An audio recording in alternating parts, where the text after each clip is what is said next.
for some, but there will also be some sunny spells, and in the east-southeast, in the sunshine, feeling quite warm with temperatures in the low to mid-20s.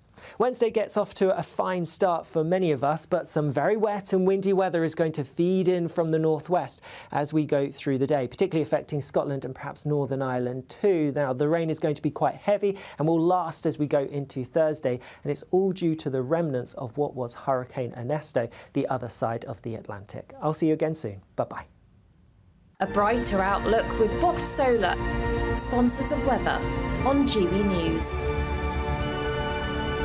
Don't miss out on your chance to win a whopping £30,000 in tax-free cash to spend however you like. It's extra cash that could really make a difference to your coming year. You could find yourself on that holiday you've always wanted to take, buy that treat that always seemed out of reach, or just send some of those day-to-day financial stresses packing. £30,000 could be yours, but time is ticking. For another chance to win £30,000 in tax-free cash, text CASH to 63232. Text costs £2 plus one standard network rate message. You can enter online at gbnews.com/win. Entries cost £2, or post your name and number to GB07 PO Box 8690 Derby DE1 9TT. UK only. Entrance must be 18 or over. Lines close at 5 p.m. on the 30th of August. Please check the closing time if listening or watching on demand. Good luck. Are the newspapers getting you down? My wife didn't divorce me that month. Struggling to separate the wheat from the chaff? I know that it's a bit of a circus at the best of times. Well, don't worry. Headliners has got you covered. We'll take the burden of reading the day's news, and if we get depressed, who cares? It's an occupational hazard, frankly. That's Headliners on GB News from 11 p.m. till midnight, and the following morning, 5 till 6 a.m. on GB News, the comedy channel. Nah, just kidding. Britain's news channel. Join me, Camilla Tominey, for a frank and honest discussion with those in power that cuts through the spin and gets to the heart of the issues shaping our nation. You haven't confirmed that you want to stand as leader, but you haven't ruled it out either. This report basically says that he's not fit to stand trial. Is he indecisive? Incompetent? I deliver the dose of reality Westminster needs. That's the Camilla Tominey Show at 9:30 every Sunday on GB News, the People's Channel, Britain's news channel. I'm Christopher Hope. From pop stars to politicians, I'll interview anybody in a pub who's got a political opinion. Join me every Friday on Spotify, Apple Podcasts, YouTube or gbnews.com, or wherever you get your podcasts. This is GB News, the People's Channel.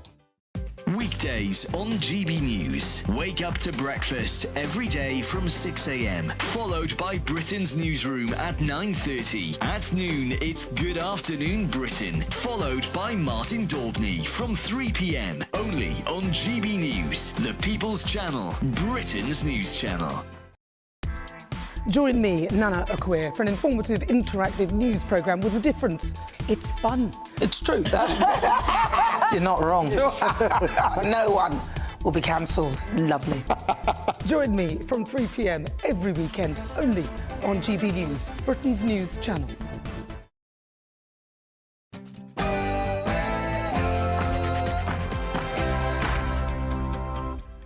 It's 9 p.m. I'm Patrick Christys. Tonight. What do we want? Pay restoration! When do we want it? Now! It's about time we globalise the Intifada! Where's the Labour front bench tonight?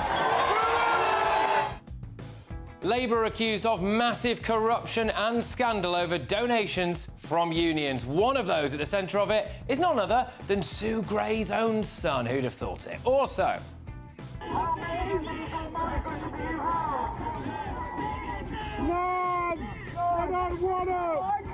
Believe it or not, 5 different police forces turned up to that protest, and... The disorder is intolerable. It is incapable of justification. It's clearly racist. Right, now Starmer has called protesters in Northern Ireland massive racists. Plus... Some people have run away.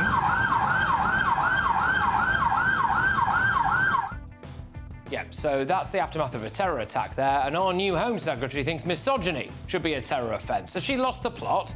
Part of the role modelling that I certainly try to do as a mother is to encourage our daughter, who at 3, she has found her voice. Meghan is mercilessly mocked for those comments about her 3-year-old. On my panel tonight is Express columnist Carol Malone, journalist Benjamin Butterworth, and ex-chairman of the Tory party, Sir Jake Berry. And I want you to tell me what happens next here, please. Does Hayden Wild have something to give back? He looks behind. Get ready, Britain, here we go.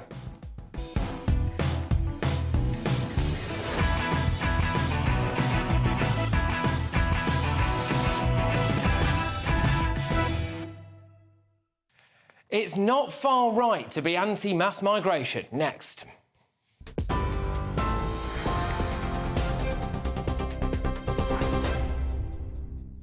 Good evening from the GB newsroom. It's just gone 9 o'clock. Your top story this hour.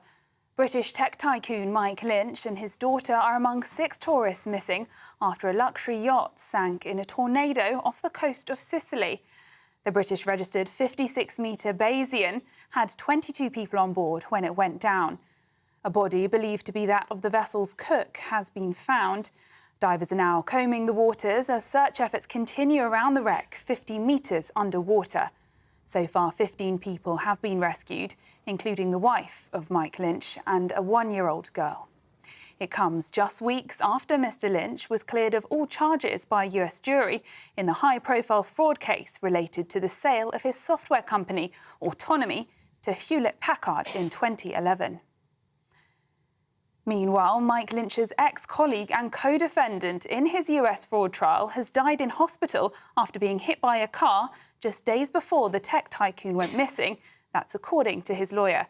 It's understood Stephen Chamberlain, who was Vice President of Finance at Autonomy alongside Chief Executive Mike Lynch, was hit by a car in Cambridgeshire on Saturday morning and was then placed on life support. In other news, the US has called on Hamas to agree to bridging a proposal for a ceasefire in Gaza after it gained the backing of Israel. Earlier, the US Secretary of State said the latest push for a deal was probably the best and possibly the last opportunity, urging both sides towards agreement. Speaking after a meeting with Israel's Prime Minister, Antony Blinken said Benjamin Netanyahu had agreed with the proposal, which would lead to a ceasefire and see the return of hostages. Back in the UK, in Manchester, a 43-year-old woman has died and 2 others are in a critical condition following a triple stabbing. A 22-year-old man, believed to be known to the victims, has been arrested on suspicion of murder. Greater Manchester Police are appealing for witnesses as they continue their investigation into what they say is an isolated incident. Meanwhile, there'll be no punishment for anyone handing zombie knives and machetes into police stations ahead of a new ban. Restrictions come in next month. The government stopped short of making ninja swords illegal, but insists that will soon happen. Policing Minister Dame Diana Johnson says the public should do the right thing and surrender any dangerous weapons. Prisons Minister Lord Timpson claims he's inherited a justice system in crisis as plans to address overcrowding in jails are activated in northern England. Operation Early Dawn will see defendants who are remanded in custody and waiting for a court appearance held in police cells for longer. It's separate to the early release scheme for some offenders, which kicks in next month. And parents in England face higher fines from today if their children are taken out of school without permission. Penalties have increased to £80 for every 5 days of absence, which will rise to £160 if unpaid within 3 weeks. Nearly 400,000 fines were issued between 2022 and 2023, mostly for unauthorised holidays. Those are the latest GB News headlines for now. I'm Sophia Wensler, more in an hour. For the very latest GB News direct to your smartphone, sign up to News Alerts by scanning the QR code or go to gbnews.com/alerts.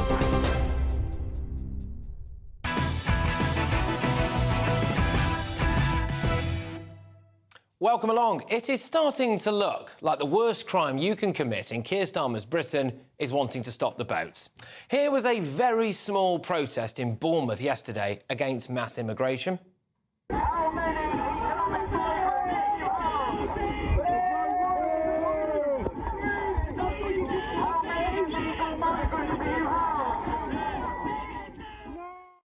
Yeah, I mean, that was literally it. Can you guess what happened? They sent 5 different police forces to attend that. 5. Yeah, Dorset Police, which had already been armed with extra search powers, were joined by officers from the Met, Thames Valley, Hampshire, Avon and Somerset, and Devon and Cornwall forces. It's remarkable, isn't it? Keir Starmer has just launched Operation Early Dawn. In a nutshell, this means that the Labour government, who wanted to release people from prison early to free up space, are now coming up with ways to lock people up. Well, today, a mother of 6 who threw a brick at police in Hartlepool was jailed for 2 years. Now, that's bad. Obviously, that's bad, and probably deserves prison. But then also today, a man with a history of violence who tried to suffocate a pregnant woman with a pillow was given a 2-year suspended sentence. I mean, which one would you rather have locked up? Meanwhile, Starmer thinks everyone who protested in Belfast was a racist. The disorder is intolerable. It is incapable of justification. It's clearly racist, and it does not represent the modern, forward-looking Northern Ireland that I know that this place is. But the fact is, the boats are still coming. 500 came over on Saturday alone. Shall we check in and just see how that interview process is now going for the new Border Command operation? Shall we have a little look? Yeah. Isn't it remarkable the levels this government will go to not acknowledge the problem, instead of just dealing with it? A new poll has even revealed that more than half of people think Britain is, quote, moving in the wrong direction now, and Starmer's approval rating has plummeted 7 points from +7 to 0 since the election. That is hardly surprising, is it? Let's get the thoughts of my panel. We've got broadcaster and journalist Carol Malone, journalist and broadcaster as well, Benjamin Butterworth, and former chairman of the Tory party, we have got Sir Jake Berry. Carol, I'll start with you. Do you think the worst crime you can commit under Keir Starmer's Britain is to say, you know what, I'd quite like you to stop the boats, mate? Well, that's what it's looking like, you know. It is incredible. That thing the weekend, that protest, you know, I wish they had 5 police forces for some of the pro-Palestinian protests, where there are tens of thousands of people on the street, and yet no one gets arrested. And you mentioned some really good examples there.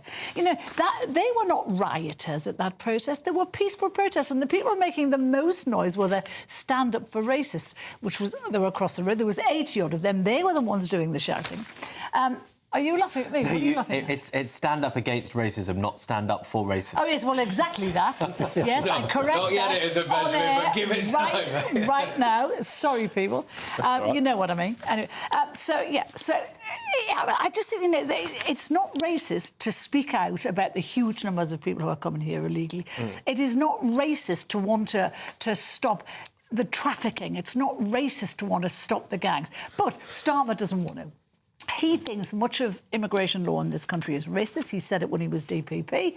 He thinks it's racist to deport people who are here illegally. So how is he going to solve this problem? You just said 500 on Saturday. How is he going to tackle this? Yeah, no, exactly. I mean, that is the reality, isn't it? It's all very well and good now, you know, locking a load of people up. And it's fine to say that a woman, regardless of whether or not she's a mother of 6, who threw a brick at a police officer, and I think I'm right in saying was seen handing another brick to a child. I think many people would think, that's the kind of thing you might go to prison for. All right, maybe. It's the sort of thing that you might get a suspended prison sentence for if you had a clean record. Because this is it. Because then you look at the other person who was sentenced today to a suspended sentence, who was a man with a history of domestic violence, who tried to, smother a pregnant woman with a pillow, and you think, well, that guy's got a suspended sentence. And I do wonder, Benjamin, here, if you know, realistically, is it now seen as the worst crime to just be against mass migration? What I don't understand is why so many people like Carol with mainstream questions about immigration are trying to tie yourselves to far-right racists, which these people are. Because we don't, I don't know why you would want to claim them. Do you seriously think those people in Bournemouth were far-right racists? Seriously? Well, what happened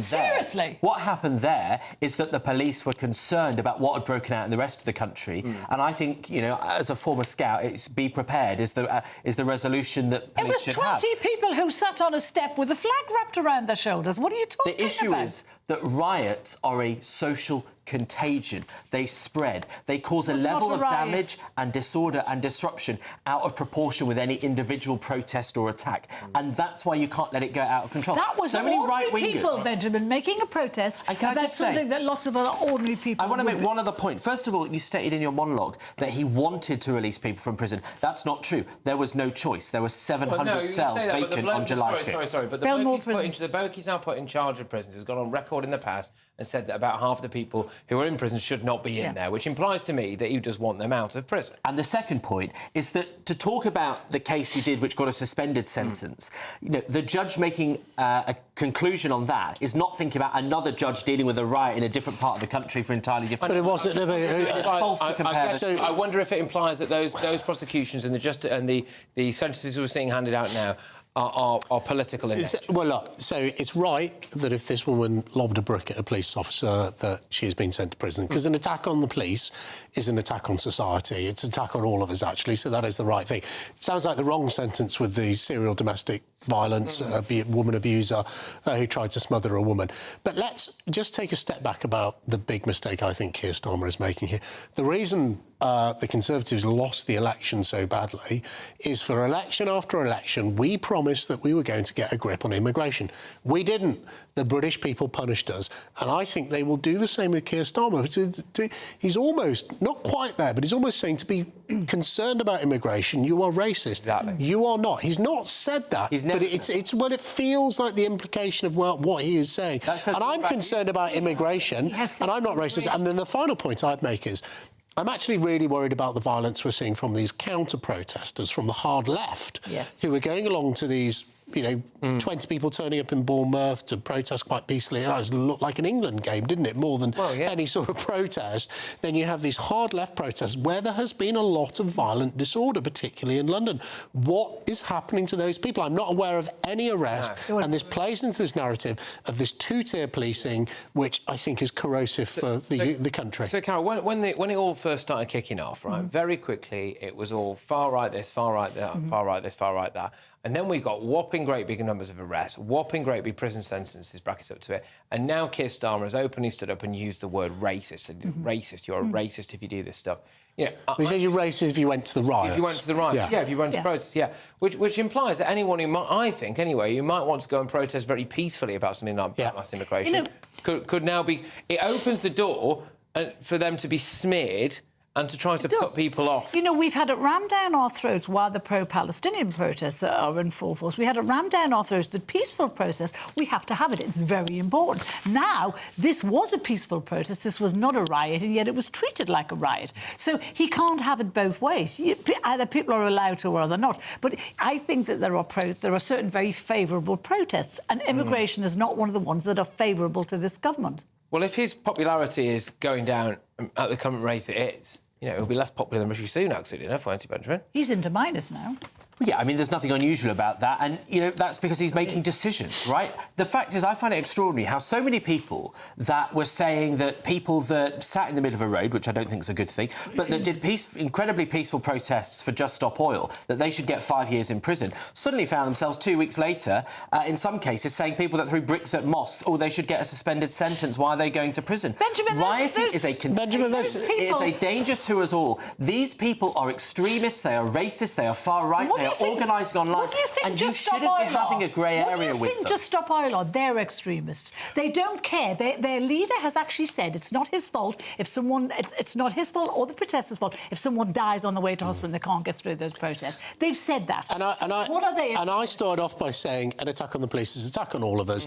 People should go to prison if they attack the police, but you cannot get away from the fact people were in the O2, I think today or yesterday, chanting Intifada with a Palestinian process. The protests we saw in Leeds, there was very little policing of those, despite the fact that a bus was... Intifada means? Well, Intifada... It has various means, but the Oxford English Dictionary is an uprising, calling for an uprising, normally a violent uprising. They're saying from London to Gaza, we want an Intifada. To me, that is very, very concerning. And if you look at the other news that's broken today about prisoners being released early, so space can be found for these protesters, what you're going to have is people who've robbed your house, nicked your car, got in a violent assault outside a pub, they're going to be released early, so someone who's retweeted something on the internet can be sent to prison. That is not what's happened at all. That's the other aspect. So what I said at the start, is it the worst crime in Britain at the moment to have, you know, strong views about immigration? Now, some of those views are unacceptable. One of the people, for example, I've said this numerous times, who was sent to prison, tweeted an emoji of a foreign person and then a gun, right? The other person that we've had today, mum of 6, threw a brick at a police officer. Now, I do get that those people should probably have some kind of custodial sentences. I'm not disputing that. But when you look at the idea that we might be allowing certain people out of prison early who have done things, you know, unspeakable things, so that, you know, Julie from number 42 tweeted something or put something on Facebook for which she has now apologised and realised she... And deleted straight away in many cases. She goes to prison. You sound incredibly lax on crime. But she was the sole carer for her very sick... Julie was the sole carer for her very sick husband. She had no criminal record at all, and then she gets sent down for 18 months. That is shock. That is just criminal. No, it's not. Why are you so weak on crime? Rioting is dangerous because it spreads. Can I just finish what I was saying? And that happened in the week last week, where a report was released that said criminals, habitual criminals who've committed up to 100 crimes were in court for the 101st time and got a suspended sentence. Slap on the wrist. That cannot be the... So do you want to see trade union leaders who are organising these counter-protests, should they be sent for prison for inciting people for violence if there is violence at the counter-protest, which we have seen already? Would you like to see trade union leaders sent to prison? Is that being tough on crime? Anybody who incites violence or incites riots should face the same full force of the law. But they haven't. But the idea, you know, that woman should have thought about her circumstances. Yes, I agree. Before she acted in that way. No, and I'm not going to lose sleep over people that are so stupid and so dangerous as to smash up businesses. But she didn't. She tweeted something. You talk about British people. I tell you what about the British people who had their businesses smashed up, their town centres ruined, that were scared in their own homes? Those are the reasons why all these rioters should be locked up. I do hope that if somebody who has committed a serious violent crime is allowed out... Well, if Sir Jacob built some prisons, then maybe they would still be there. Well, They did. You keep on saying that. The Tories have built 2 prisons since 2020. Right, we're going to whiz it on. We're going to whiz it on. We're going to whiz it on. Coming up, as Harry and Meghan's trip to Colombia comes to an end with nothing but guff like this to show for it. Part of the role modeling that I certainly try to do as a mother is to encourage our daughter, who at 3, she has found her voice. She's found her voice. A couple of years ago, she found her teeth, and then just before that, she found her feet, didn't she? It's just a child, really, isn't she? But anyway, was the whole thing a pointless PR exercise? Royal commentator Caroline Aston offers her expert analysis on that and the latest Prince Andrew controversy soon. But up next, is Home Secretary Yvette Cooper right that misogyny should be treated like extremism? Journalist and author Peter Lloyd goes head-to-head with social commentator Joanna Jarju. It's next.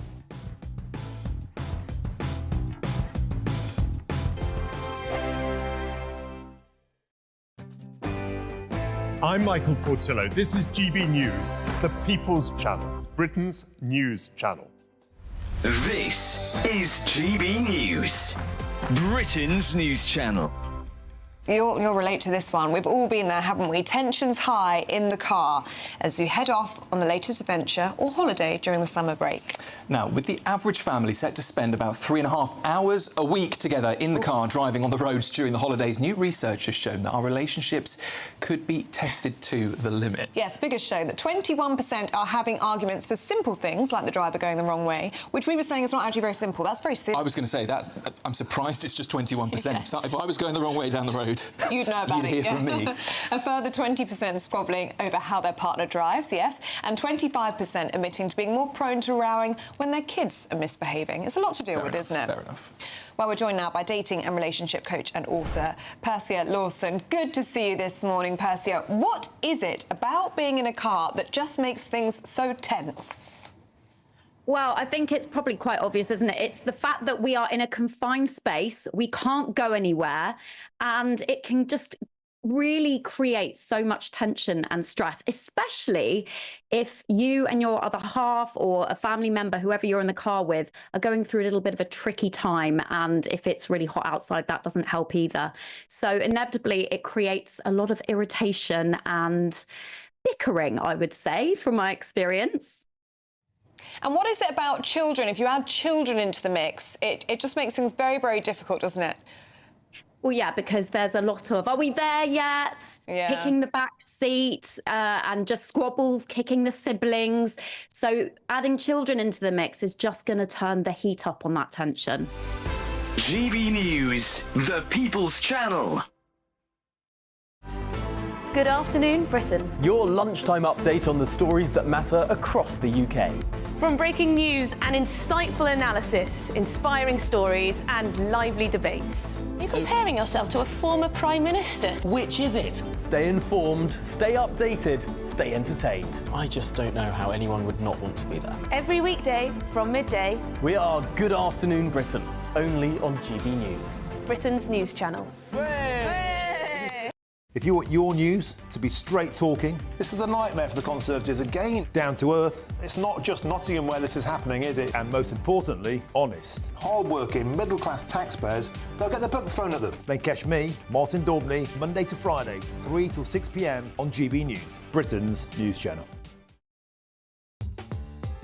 I'm Christopher Hope. From pop stars to politicians, I'll interview anybody in a pub who's got a political opinion. Join me every Friday on Spotify, Apple Podcasts, YouTube or gbnews.com, or wherever you get your podcasts.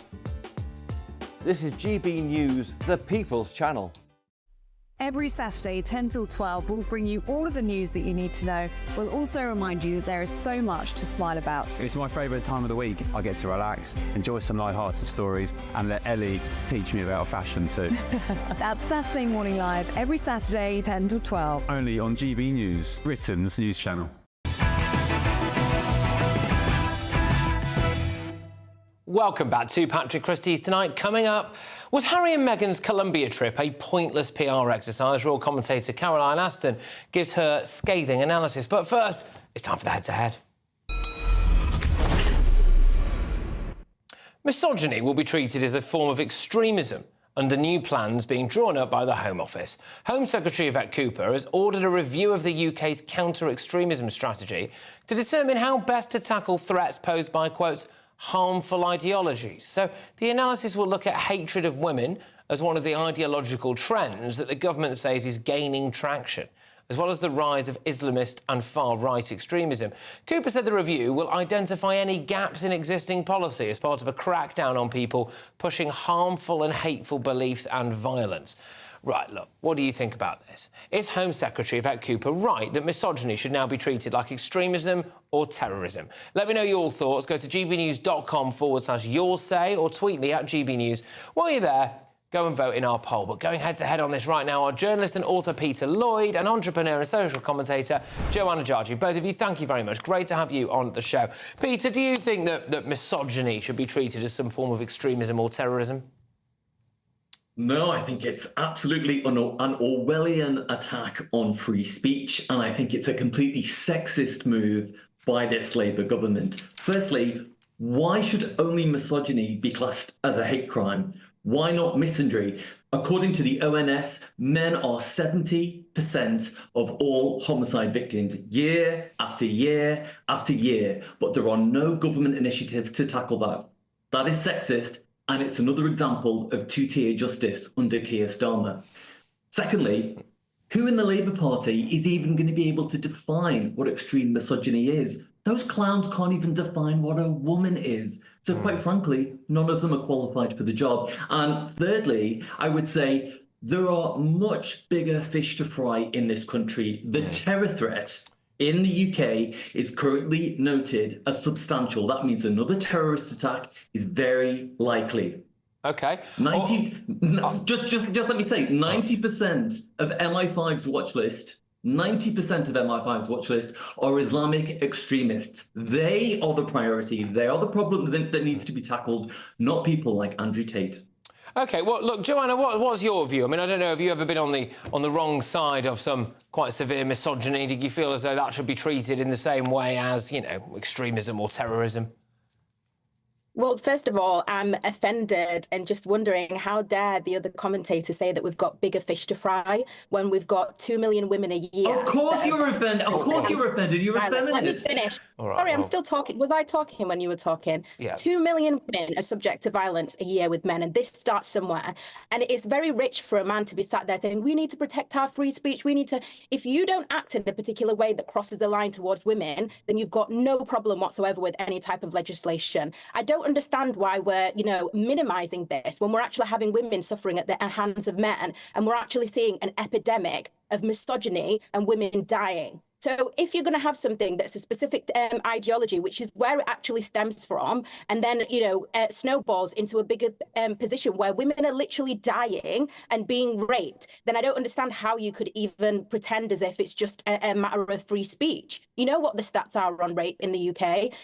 Every single day we're seeing a different woman Yeah, they've declined. being killed by a man. Yeah. Rates of rape have So declined. why are you minimising that then? Why are you minimising that and making it sound as if this is a free speech thing?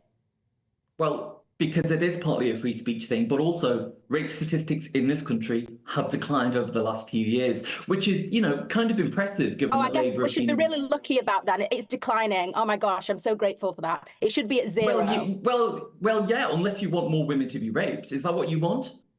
That's obviously not what I want. What I'm saying is that you're making a justification and basically saying, oh, well, but it's declining. So you know what? My free speech is worth than actually protecting women and actually going the furthest that we can to protect women. It's the ideology. Do you know what it is? Do you know what it is, What is sister? it? You're going to tell me it's Muslim men? Go on. Well, I mean, the Pakistani rape gangs, they're a pretty substantial problem. But actually, I think you didn't hear me when I said that 70% of homicide victims are men, not women, men. And I am sorry if it bursts your bubble, but women are not special. They do not deserve special laws. They should be treated equally, but so should men. You do not deserve your own laws. Okay, let Joanna come back to that. When you've got women being attacked specifically because they're women, and specifically because there are some men within our society who have an ideology that women are either fair game or they're entitled to a woman's body, which is exactly what a person who would go and rape somebody would be thinking. You're obviously entitled to access to a person's body, whether you want it or not. That is very specific to a very specific group and gender, which is why I said 2 million women a year in this country. No, actually, I'm sorry, you're wrong there. And actually, the most violence that you're women wrong usually there. get Men people that they know.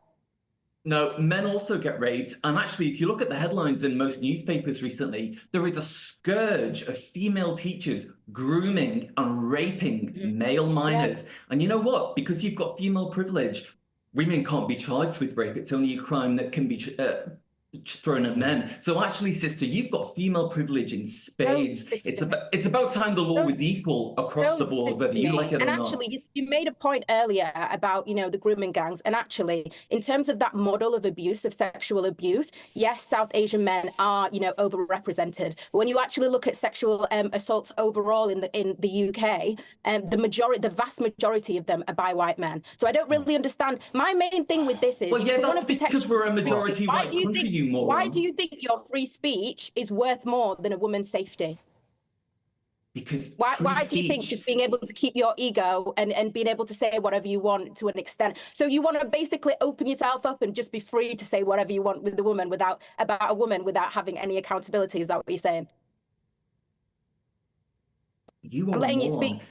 Oh, okay, all right. Let's not get personal. Free speech, Free speech is the bedrock of Western civilization. People like you, commie feminists like you, want to shut it down because you don't like criticism and you want to police men. That isn't a No, free I'll tell you actually. Okay. I'll tell you what this commie feminist wants, and it's to make sure that we have some parameters that protect our society from inflammatory language. Make sure that our young boys aren't being groomed online to hate women and become incels. That's what I want to do, and I would hope that if you have a daughter one day, or have any women in your lives, that you would want to protect them. Could I just ask on this then, and we'll round it off by talking about this. I'll put it to you, Joanna. Where is the line with this? So is some kind of cat-handed comment by a bloke down the pub about, his wife cooking him dinner, something along those lines, right? You know the kind of stuff I'm talking about there.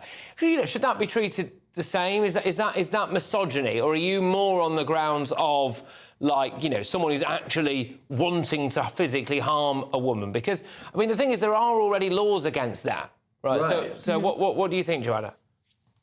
Well, I think that there's certain figures, especially online, that we need to look at. You know, you can never police, you know, somebody being outside of the pub, even though, you know, the sexual assault happens all the time, whether it's seen as minor or not. You know, people don't like, for example, catcalling to an extent, but that's not even what I'm talking about. What I'm talking about is that we've got some key figures right now who are really big on the internet, like your Andrew Tate, and people that have made a mockery and talked about women and even said allegedly things like, you know, he's entitled to his female partner's body. He allegedly also said that one of the reasons why he moved to Romania was because the police force were more lenient when it comes to rape charges there. So I'm just saying that there's certain things that we really need to make sure, because we've such a massive influence, especially on young boys. And actually now the latest reports have been saying that there's been a massive uptick in younger boys now committing certain crimes towards women. All right.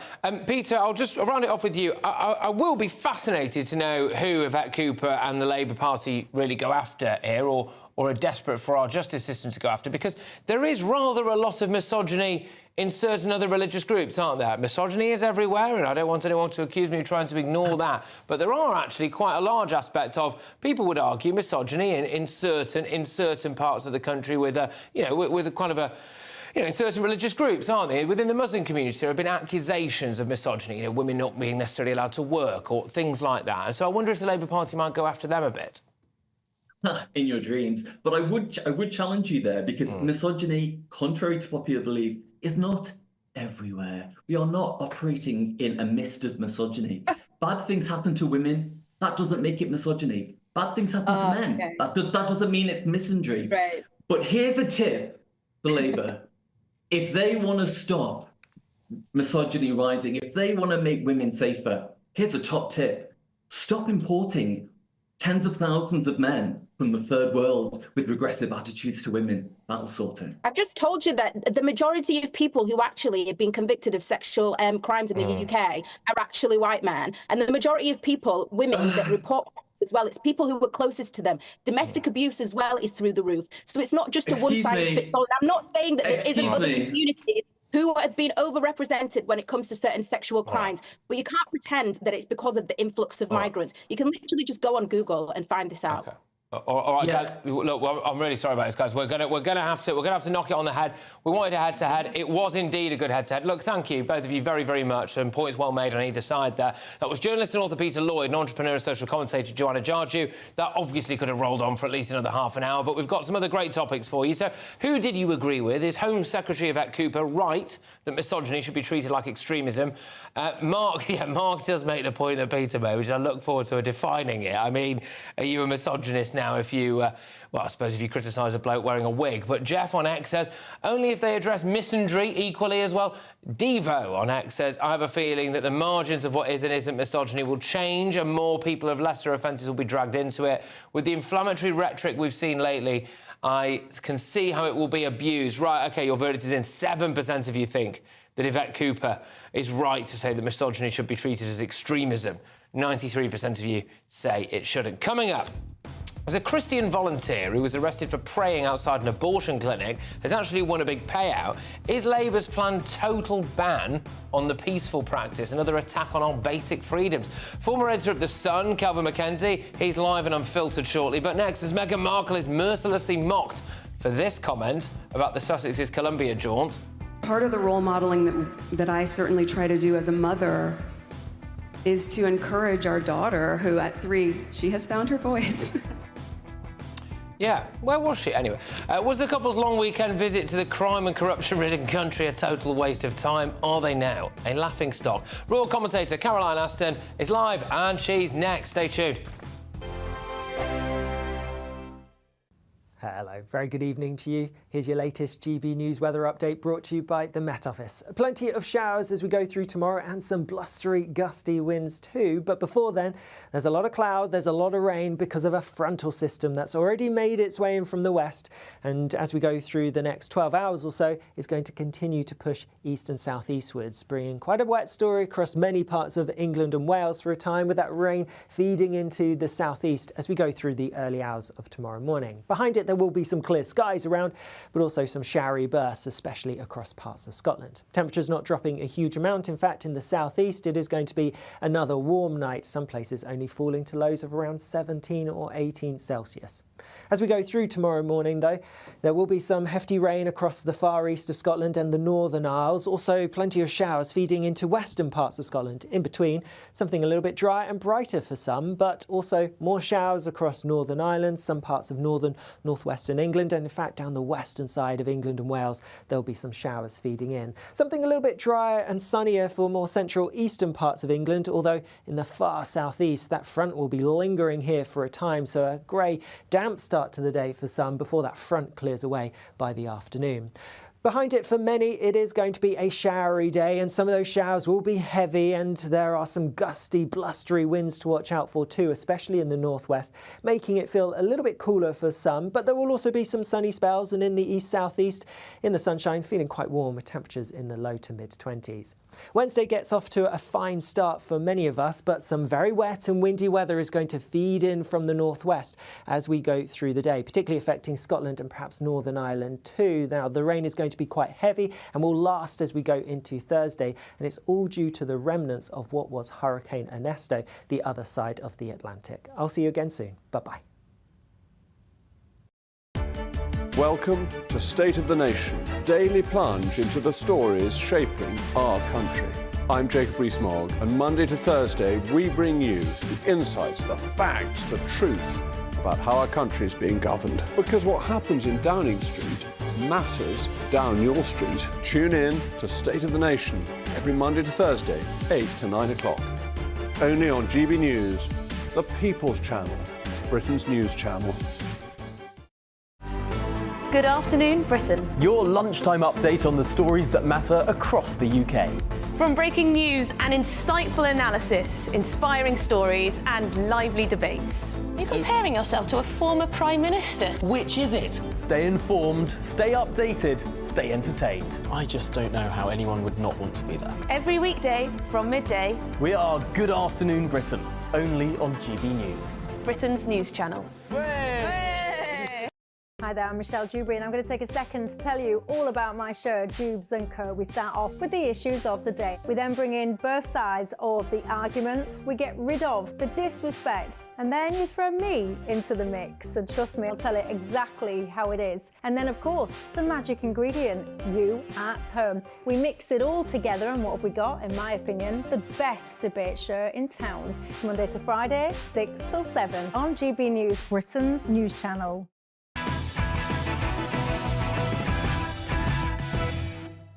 Welcome back to Patrick Christys Tonight. Now, Harry and Meghan's little jaunt around Colombia has come to an end, thankfully.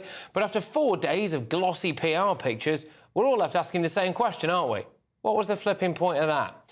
Bar one hand-picked journalist from the US publication Harper's Bazaar, the media weren't invited on the couple's quasi-royal tour as they toured the crime and corruption and kidnap-ridden South American country, attending events dedicated to online safety, female empowerment and the Invictus Games. Prince Harry tried to endear himself by apologising for slavery, good lad has her, before Meghan hailed her husband as a great example of how men can empower women by presumably just doing everything that they ever asked them to do. She also gushed about how their daughter, Lilibet, an Afro Woman Power event, has apparently found her voice. I think we can hear... Part of the role modeling that I certainly try to do as a mother is to encourage our daughter, who at 3, she has found her voice. And we're so proud of that, because that is how we, as I was saying, create the conditions in which there's a ripple effect of young girls and young women knowing that if someone else is encouraging them to use their voice and be heard, that's what they're going to do, and they're going to create a very different environment than so many of us grew up in, where our voices were meant to be smaller. So that's one way of saying that their daughter has now learned to talk, isn't it? But the couple aren't well known in Colombia, and singer Justo Valdez asked the very fair question, who is Meghan, as they arrived for one visit. They were also accused of being political pawns for a dodgy regime, not for the first time. So what did the couple gain from swapping California for Colombia for a long weekend? To try and answer that, I'm joined now by royal commentator Caroline Aston. Caroline, thank you very much. We heard a heck of a lot of guff from Meghan there. She said that Lilibet has found her voice. I mean, presumably a year or so ago she might have found her teeth, and then before that she might have found her feet. Quite literally, she learned to walk a little bit. Well, what's she on about? Well, let's hope the first word that little girl speaks is yes, because it would appear the Sussexes like to be surrounded by people who say that. And if they don't, well, that revolving door on the staff room at Camp Montecito spins around and ejects people. And of course, just before this much-discussed trip to Colombia, it turned and ejected, of course, Josh Kettler after only 3 months in situ as Harry's grand-sounding chief of staff. He was gone, even though he'd been with them in Nigeria. No, what I would say is, if the makers of South Park aren't sharpening their pencils as they watch and listen to this, they must be mad. I have here the Sussexes ripe for lampooning and harpooning again. But really what you're watching here is that old party game called Who is Using Who? On the one side, you have the Sussexes with their brand tanking, really having lost direction. And, of course, Meghan, having been given a lot of raspberries, is making jam and cooking and trying to reinvent herself as a wholesome mom figure. And on the other side, you have, of course, the Colombian government, as you say, crime-ridden, narco-terrorism, a very unsafe place with a danger warning on it, yet somehow much safer for the security-conscious Sussexes to go and visit. And of course, they hope, the government of that country, although I would say the president did not put in an appearance. It was the vice president all the way who said she'd fallen in love with Meghan after watching the 6 episodes of the Netflix documentary. So we've got two people here, two groups, each hoping to ride on the back of the other. Well, good luck with that. Yeah, it's also a little bit odd, though, isn't it, that conceivably Harry could have done all of this, they both could have done all of this from within the royal family. Probably they could have done much more of it, actually. I mean, what was the point? Well, bang on the money there, of course. And don't forget, if we go right back to Megxit, they wanted to be half in, half out. Half in, I suppose, when you wore tiaras and uniforms. Good photo opportunities there that would enhance a brand they were hoping to build in royalty-fascinated America. And ever since then, there's been a kind of huge case of sour grapes. We didn't get what we want. We're going to go our own way. I happen to think they might just be exploiting the gap on the balcony, as it were, of the depleted royal family. They know that the numbers are down. What an ideal time to get out there and show the world how they could have done the job had they deigned to share their gifts with us. Yeah, well, I dare say that that could be it. And I think going, especially in focusing on the Afro side of the Colombian country there, you know, I think really emphasising, you know, this is the kind of thing that Meghan Markle might have been able to offer to the royal family on the world stage in perhaps a way that Wills and Kate can't. But can I just bring us slightly closer to home and talk about Prince Andrew, actually, because... all right, because the King appears to be stepping up pressure on Prince Andrew to leave the Royal Lodge after axing the private security guards who provide protection at the residence. So Buckingham Palace has refused to comment, but the issue was reportedly a hot topic as the pair spent the weekend together in Balmoral, I can imagine. So, I mean, look, assuming this is true, is the King right to stop funding Andrew's security and perhaps other aspects of his lifestyle?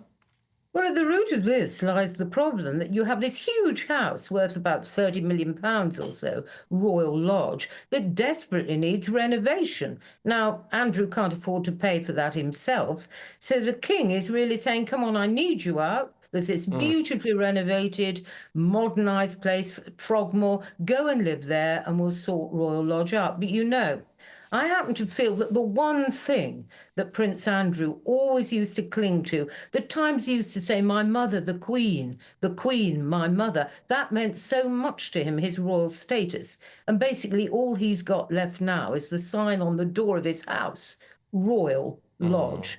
That's why he clings to it, in my opinion. It's what it says on the tin.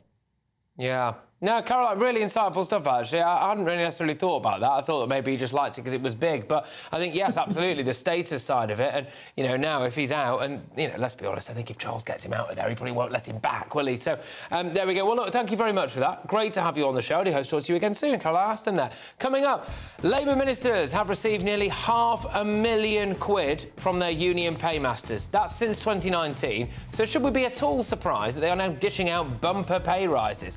Well, I tackle the cronyism in the Labour Party at 10. A certain Sue Gray's son has been implicated in all of this too. And there's much more to it than just that as well. Jobs for the boys in some cases as well. Give the Labour Party a load of money, get yourself a job in the civil service. If the Tories did this, people would be absolutely going berserk, wouldn't they? But next, as a Christian volunteer was arrested for praying outside an abortion clinic, as we want a payout now, is Labour's planned total ban on the peaceful practice another attack on our basic freedoms? The former editor of The Sun, Calvin Mackenzie, he's live and he's next. Good afternoon, Britain. Your lunchtime update on the stories that matter across the UK. From breaking news and insightful analysis, inspiring stories and lively debates. You're comparing yourself to a former Prime Minister. Which is it? Stay informed, stay updated, stay entertained. I just don't know how anyone would not want to be there. Every weekday from midday. We are Good Afternoon Britain, only on GB News. Britain's news channel. GB News Breakfast, every day from 6 a.m. Now, parents should be given a £5,000 tax break to encourage them to have more children. That's according to a think tank called Onward. Yes, their report suggests that the cost of parenthood is preventing couples from having as many children as they would like, and maybe actually stopping them from having a baby indeed at all. So with the birth rate at a record low, which is dangerous for our economy, isn't it? We are asking, should there be financial incentives to have children? Let's talk to journalist Julie Cook and consultant Hilary Salt. Good to see you both.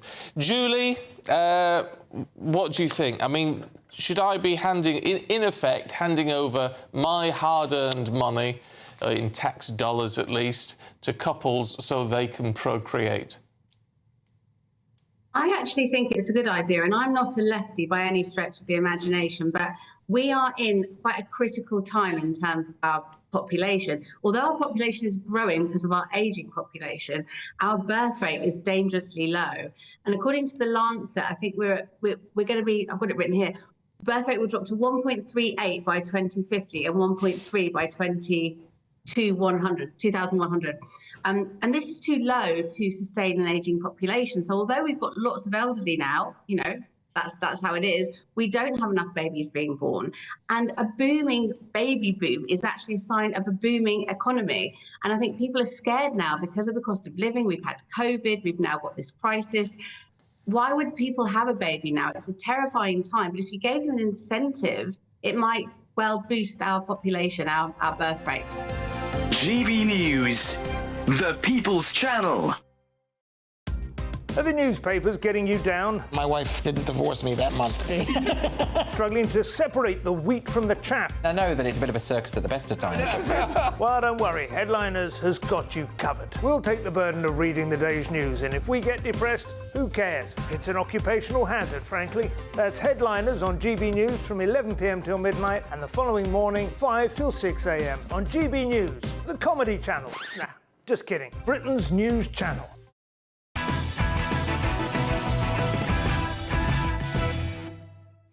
Welcome back to Patrick Christys tonight, only on GB News. Now, a Christian charity volunteer has been awarded a £13,000 payout and an apology from police after being arrested for praying silently outside an abortion clinic.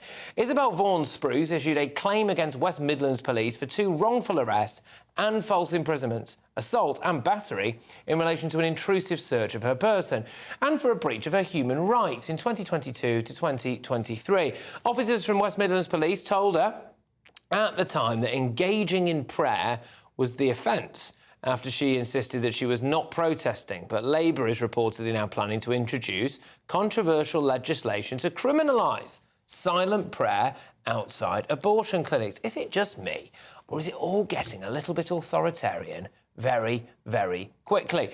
Former editor of The Sun, Kelvin Mackenzie, joins me now. Kelvin, why are Labour wasting our time now, telling us you can't silently pray outside an abortion clinic? Because they are equivocal in their thought about freedom of speech, and now they've extended that concern to freedom of thought. The bottom line on this is that as long as their liberal socialist views are embraced, you can protest as much as you like. So you can have thousands of people chanting the most vile things in relation to Gaza, and that's fine. But you get somebody not saying anything, not punching anybody, not throwing any bricks, just one person actually protesting in a silent way, because there still was a protest, I think, and it's a prayer. They don't like it. And why don't they like it? After all, abortion is not embraced by everybody in our society. No. All right, the majority of women in our country are massively in favour of it. But there is a silent minority who aren't. Why can't we embrace them? After all, we embrace every other thought process in life. Why should it be that we have to be 100%? And what is it about the Labour Party that says we can't have anybody brook our liberal views of life? Yeah, I mean, look, just so far tonight, we've dealt with the idea that basically anyone who wants to protest mass migration is a massive racist, apparently. You've got some incredibly fruity conditions there with people being sent to prison and some other crimes not being punished. We've just had Yvette Cooper apparently wants misogyny to be treated like extremism and terrorism, and now you can't pray in your own head outside an abortion clinic. And they've only been in power for about 6 weeks, haven't they? But a spokesperson for West Midlands Police said a public space protection order was introduced by Birmingham City Council in 2022 to deter protesters and protect the public from intimidation that their presence causes following numerous complaints from residents on that particular road. A member of the public who had been arrested on suspicion of breaching the PSPO subsequently made a civil claim for unlawful arrest. We have now settled that claim without any admission of liability. But now, Kelvin, all 6 Conservative leadership candidates have backed a Daily Express campaign to force Rachel Reeves to U-turn on her winter fuel policy. Here is the Chancellor announcing it. Well, physically, I'll tell you what, I'll voice over it. I'm going to tax the living daylights out of pensioners. No, she didn't say that. But anyway, Kelvin, will Labour cave into the pressure? As you well know, is that the price of energy is now going up. It's going up by about 9%, which can be quite a lot of money, actually, to be honest with you. And therefore, at the same time as the price of energy is going up, at the same time, the handout of 300 quid is going to disappear. And I think that their problem now is that they don't know what to do for right. They love giving away other people's money. So the middle classes can expect to be funding all kinds of nonsense now over the next 5 years before this lot are thrown out. But right now, I find the Conservative Party, after all, when they were accused by Labour of thinking of doing this when they were in power. And they were being attacked for it, and it didn't happen. And now Labour in power are saying, actually, we are going to do what we were attacking people for only a few months ago. Honestly, these are a collection of charlatans. And unfortunately, the whole thing is beginning to fall apart amazingly quickly. Imagine what this is going to be like over the next 5 years. It's impossible. I think that they will come to some kind of deal in the end? Will they give a little bit of the 300 quid back? So they might give back, we'll say 150 quid. Whatever the rise in the new energy prices means, I think they'll possibly hand that back, and it'll happen when, as Rachel Thieves stands up on October the 30th and announces, I'm afraid we're going to tax the living daylights out of you, having actually shouted from the rooftops when the Tories hit it, when it hit a new high of 70 years, right? This is going to go back 10,000 years, I imagine. Well, I mean, look, there was that quite famous incident, I think, wasn't there, of Tony Blair being slow clapped by the Women's Institute. And I wonder whether or not this is going to happen just en masse now in public, with anyone of a certain age really coming out against the Labour Party. But we will have to wait and see. As far as they're concerned, of course, they're going to say, oh, well, we have to balance the bucks, and the Tories have left us with this absolute mess, and this is one of the trade-offs that being in government has to be done. But anyway, Calvin, thank you very much. Sorry to cut you off, but we're bang out of time. Calvin McKenzie's there, former editor of The Sun. Coming up, remember when Labour's prisons minister actually was talking about how he was going to remove people from prison early? Well, Labour have jailed so many rioters that they now have to come up with a new way of locking people up. But next, I expose the cronyism and scandal in Keir Starmer's Labour Party. Stay tuned. That warm feeling inside from Boxed Boilers, sponsors of weather on GB News. Hello, very good evening to you. Here's your latest GB News weather update brought to you by the Met Office. Plenty of showers as we go through tomorrow and some blustery, gusty winds too. But before then, there's a lot of cloud, there's a lot of rain because of a frontal system that's already made its way in from the west. And as we go through the next 12 hours or so, it's going to continue to push east and southeastwards, bringing quite a wet story across many parts of England and Wales for a time, with that rain feeding into the southeast as we go through the early hours of tomorrow morning. Behind it, there will be some clear skies around, but also some showery bursts, especially across parts of Scotland. Temperatures not dropping a huge amount. In fact, in the southeast, it is going to be another warm night, some places only falling to lows of around 17 or 18 Celsius. As we go through tomorrow morning, though, there will be some hefty rain across the far east of Scotland and the Northern Isles. Also, plenty of showers feeding into western parts of Scotland. In between, something a little bit dry and brighter for some, but also more showers across Northern Ireland, some parts of northern, northwestern England, and in fact, down the western side of England and Wales, there'll be some showers feeding in. Something a little bit drier and sunnier for more central eastern parts of England, although in the far southeast, that front will be lingering here for a time, so a grey, damp start to the day for some before that front clears away by the afternoon.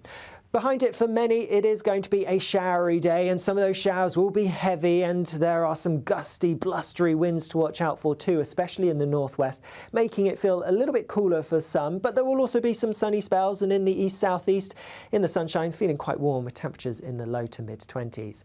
Wednesday gets off to a fine start for many of us, but some very wet and windy weather is going to feed in from the northwest as we go through the day, particularly affecting Scotland and perhaps Northern Ireland too. Now, the rain is going to be quite heavy and will last as we go into Thursday, and it's all due to the remnants of what was Hurricane Ernesto, the other side of the Atlantic. I'll see you again soon. Bye-bye. Looks like things are heating up. Boxed Boilers, sponsors of weather on GB News.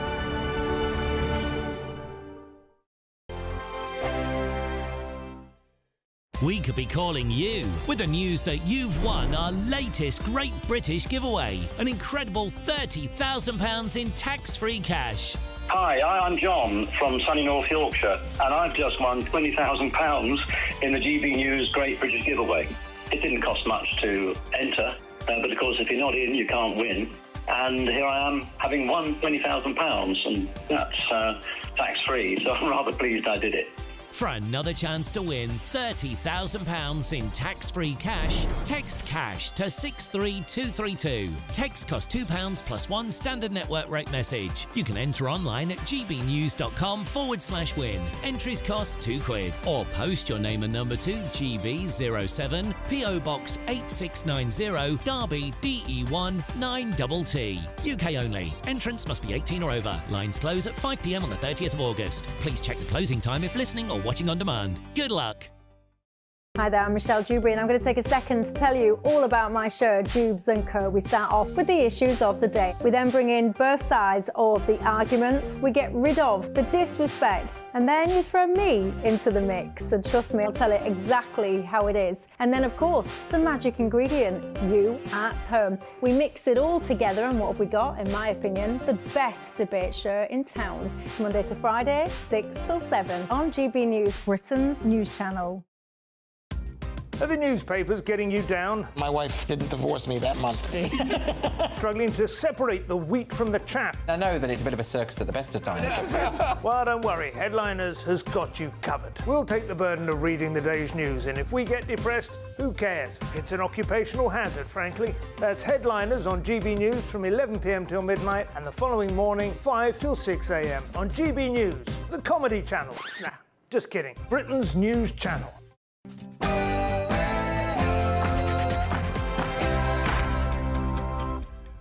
It's 10 p.m. I'm Patrick Christys. Tonight. What do we want? Pay restoration! When do we want it? Now! It's about time we globalise the Intifada! Where's the Labour front bench tonight?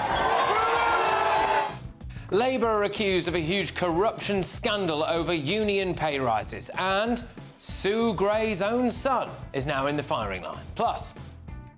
The disorder is intolerable. It is incapable of justification. It's clearly racist. So, Keir Starmer thinks anti-mass migration protests are racist.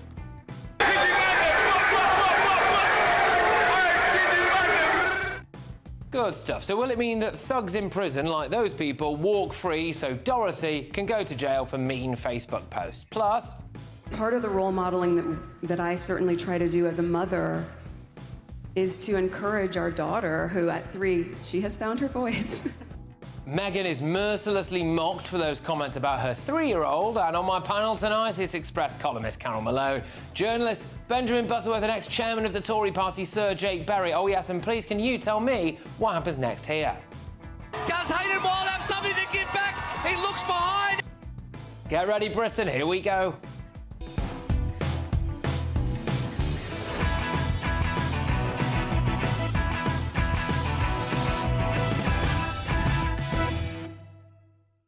Corruption, cronyism and scandal in Keir Starmer's Labour Party. Next.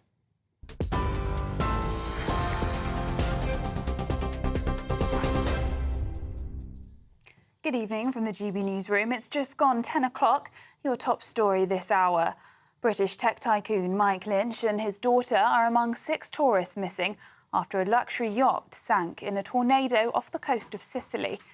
The British-registered 56-metre Bayesian had 22 people on board when it went down after being struck by the tornado. A body believed to be that of the vessel's cook has now been found. Divers are now combing the waters as search efforts continue around the wreck, 50 metres underwater. So far, 15 people have been rescued, including the wife of Mike Lynch and a 1-year-old girl. In other news, Prime Minister Sir Keir Starmer has condemned what he called intolerable racist riots in Northern Ireland. He was speaking during a visit today where he was meeting frontline officers who dealt with the violence and members of ethnic minority communities who were targeted. At least 20 police officers were injured in violent disorder in early August in Northern Ireland. That's after protests were sparked across the UK by the fatal stabbings of 3 young girls. The disorder is intolerable. It is incapable of justification. It's clearly racist, and it does not represent the modern, forward-looking Northern Ireland that I know that this place is. Meanwhile, a young mother pushing a pram has become the latest defendant to appear in court after widespread rioting across the UK. 21-year-old Nevie Smith from Oldham will be sentenced in September for violent disorder outside an asylum hotel while she was pushing her child in a pram. And Chief Medical Officer Professor Chris Whitty has met with ministers to discuss the UK's preparedness to respond to Mpox. It's after the World Health Organization declared it a public health emergency. It comes as a new strain was found in Europe. The Clade 1b strain has been confirmed in Sweden after first being detected in the Democratic Republic of Congo. It's believed to be the most dangerous version of the disease so far. Those are the latest GB News headlines for now. I'm Sophia Wensler. More in an hour. For the very latest GB News direct to your smartphone, sign up to News Alerts by scanning the QR code or go to gbnews.com/alerts.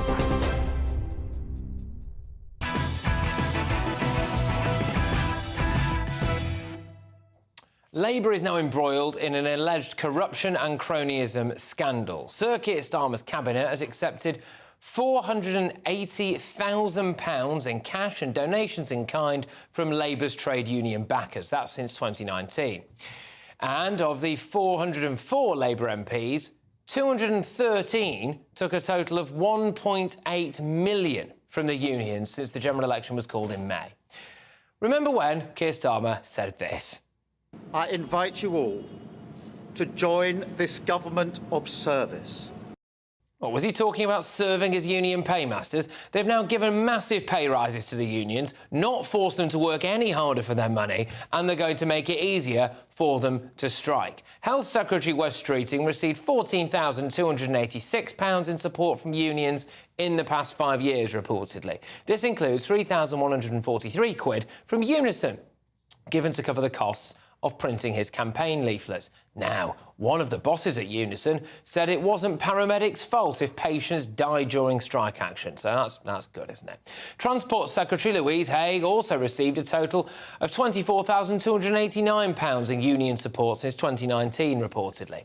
She's just given the train drivers 15%, allowed them to still take the absolute mickey with Spanish practices like starting their lunch hour again if their boss dares to say hello to them during it, and they will be back out on strike again soon.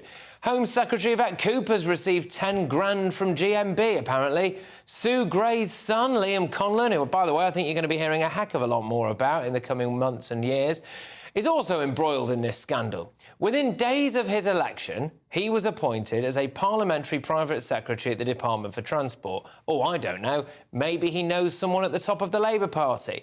He accepted £4,000 from ASLEF. Then his department offered an inflation-busting pay rise to them. Labour are about to make it easier to strike by repealing the Trade Union Act. So, basically, kind of anyway, as it stands, 50% of the vote has to choose to strike, and then for important sectors like the NHS, there has to be about a 40% turnout. So those are roughly the rules. Anyway, looks like they're going to scrap all of that. Does that not have the whiff of corruption to it? Labour would clearly deny that, but is that not the kind of thing that the Tories, if they'd done it, the BBC, Sky News, etc., they'd all be hammering them for it, won't they? Cronyism, corruption, da-da-da-da. And what about the Jobs for Mates scandal? Yes, Emily Middleton was made a Director General in the Department for Science and Technology just weeks after a £67,000 donation to the Labour Party was revealed. And a chap called Ian Caulfield, a former banker who donated more than 20 grand to Labour, including a £5,000 payment to Chancellor Rachel Reeves, has, shock horror, been given a top job in the Treasury. When people said, what I like about Labour is now the adults, they're back in the room. Presumably, they didn't mean the kind of adults who would sell an entire country out for a few quid. Does Labour not have serious questions to answer about cronyism right at the heart of government? Let's get our thoughts on my panel now. It's broadcaster and journalist. We've got Carol Malone. We've also got journalist Benjamin Butterworth and the former chairman of the Conservative Party, Sir Jake Berry. Carol, if the Tories had been getting up to this, it would have been all over the front pages, wouldn't it? Is this cronyism at the highest level? Can you begin to imagine, if the son of a Tory minister or an MP or the son of a Tory grandee had been paid this kind of money, £4 grand before an election by a union, there would have been hell to pay. There would have been screams for resignations, whatever. This just reminds me of countries that we call banana republics, where rich people with power and influence buy into the governments with power and influence, and that's what's happening here. And it is outrageous. You read some figures out there. More shocking, since 2020, the unions have given the Labour Party 36 million quid. People like Lisa Nandy have had 96 grand. People like Angela Rayner, 144 grand since 2019. These are now. What are they doing in return for that money? Because it's pay rises, isn't it? Well, it's pay rises now, but it wasn't necessarily pay rises in 2019 when they were buying their way. And the next thing they're going to do, so they've done they've bought the pay rises. Now they're going to buy off the strike laws, which means that anyone now can go on. The way the law stands currently, you have to have 50% of the workforce willing to go on strike. They're going to scrap that labour, so it means you can have 5 people vote for a strike, and the whole country can be. Look, this is old school stuff, isn't it? Is it not? You know, it's got the massive whiff of here's a brown envelope with a bit of cash in it. Can you do what we want? I mean, shock horror. They've given them the cash, now they're getting what they want. Well, let's hope none of these people have libel lawyers, because that's a completely absurd statement with no basis in fact. First of all, for context, you know, trade unions formed the Labour Party over 100 years ago. The clue is in the name. Trade unions get their money from millions of individual workers who volunteer to be a member of that trade union, who make donations. In many of those trade unions, it is now a choice whether they have a donation go to the Labour Party or not. This is a mass movement democracy, and it is entirely legitimate. Now, £4,000 to what was a marginal seat that Liam Conlon, the Labour MP, fought. Well, in the election... Should he be in a position weeks later to be able to essentially sign off on whether or not that same union gets a pay rise? Really? Well, he didn't sign it off because a parliamentary private secretary is the most junior ministerial post, and it will not have been his decision in any way. It will be the Prime Minister's decision, Liam Conlon didn't just get £4,000, he got 20 grand from various unions. As did pretty much every Labour candidate in a winnable seat. That's the point we're making. They're buying influence. But I'm saying that's complete nonsense. Right, okay. I would much rather millions of people who join trades unions support and fund a political movement than the fact that the Tories had 40% of their funding from people linked to fossil fuels and wanted to keep drilling for oil. Do you really think when the strike laws are abandoned... do you really think when the So the thing is about those strike laws is I voted to bring them in, so I know a little bit about them. They were brought in 2016 under David Cameron's government, and they were brought in to tackle the fact that you've recently, I think it was in 2014, a couple of years earlier, you'd had a strike in the NHS where less than 20%, only 19% of the workforce bothered to take part in the ballot, and then the NHS was shut down. So those strike laws, they're not Tory leadership. Well, those strike laws are not particularly onerous. They, you know, are reasonable. To say that you're going to rip them up and go back to square one, you are putting the power back in the hands of the trade union to hold this government, this country to ransom. This is important. Do you think that the pay rises and the decapitation of the strike laws is being done now because unions have paid Labour quite a bit of money? Because Benjamin would say no, right? Fair enough. He would say no. Well, Patrick, it doesn't pass the smell test, does it? Right. And people would say, you know, £500,000 almost given to the Cabinet making these very difficult decisions about who should pay for these pay rises, taking money away from pensioners, stripping their winter fuel payments away from them. It just doesn't pass the smell test. And let's not forget, we live in a country where only 17% of the working population actually work in the public sector. So the vast majority of people work in the private sector, paying increased taxes to pay for these bumper pay rises. You have a minority, the 17% of the UK's workforce, effectively holding the rest of the country to ransom by going on strike, and the Labour Party is giving them more power to do so. That is wrong. When the strike laws are abandoned, and it means that workers don't have to vote to go on strike, it means a handful of union barons are running this country. So that's where the power is going to be. It's total not nonsense. with the workers. No, it isn't. That's exactly what's going to happen. There were considerably fewer strikes in the 14 years of Conservative government than the previous 13 years of Labour government. And that's because when you have a government that actually listens to organisations that stand up for workers, then you don't get the scenario where they have to beg to be able to afford a basic quality of life. You talk about... Hang on, you've had your comment. No, I haven't had my comment. So You Jake don't said get about to say how that. private sector paying the taxes. Well, actually, private sector workers have had bigger increases in the last couple of years than public sector, of about 2 to 1. That's why anyone in the public sector struggles to pay their bills. The whole show. You don't know history. The 70s. This happened in the 70s, where there were pay increases and where every union went on strike to get a bigger pay rise than the last one, and that ended with 25% inflation and a wrecked economy. And it shows how weak. And do you know what? Do you know what? So the reason we didn't settle with the train drivers when we were in government is that we won't settle your pay deal till we've dealt with your working condition. These Spanish practices you referred to. We linked the two together. The Labour Party came in and said, "You have whatever you want. Here's here's your 21%, so you're earning an average of 80,000 quid a year plus to drive a train, and then they're going back on strike about the terms and conditions. Exactly. This is just a disaster for British business and people who are working hard. You have basically got the government... You know, the public sector isn't meant to be a job creation scheme. It's meant to serve us. It's meant to be a public sector that works for Britain. What we're at now with this Labour government is Britain is having to work for this job creation scheme. It's not about service. You know, if train drivers should be paid more, they should pay them to get the trains running on time. That's what they should be paid more for, not just for turning up and doing their job badly. The trains did not run in the last few years. It has been an absolute nightmare. And people like former Tory MPs like Sir Jake, they were more interested in political grandstanding to try and make arguments, create fights to win points, than they were to resolve issues with people. No, that's wrong. We realise... The biggest problem our country has is that wages for most people have been stagnant since 2008, and it speaks volumes... Well, according to everyone in the private sector, we realise that public services are about delivering services to the British people for a good value.